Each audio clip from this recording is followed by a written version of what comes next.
This is my Persephone 2, a Steam VR headset that I made on my own. I've already made a full-time video, but today I've got a pretty good update. I've decided that the original lenses could use some more polish, so I've designed a brand new lens module. The original lens field of view was a bit small and it was honestly a no-brainer to upgrade them.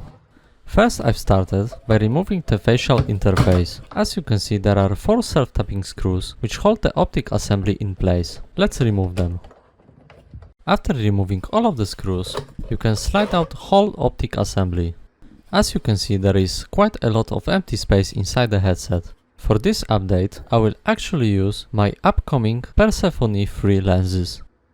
I've designed this pretty cool looking plastic frame which will hold both of the lenses in place. As you can see, it's a bit thinner than the original one. The lens assembly is pretty simple. You just slide both of the lenses inside the plastic sockets. And now you can attach those plastic covers which will prevent the lenses from falling out. The covers of course use 1.4mm self-tapping screws. And here is the finished module. In my honest opinion, I think it looks way better than the original one.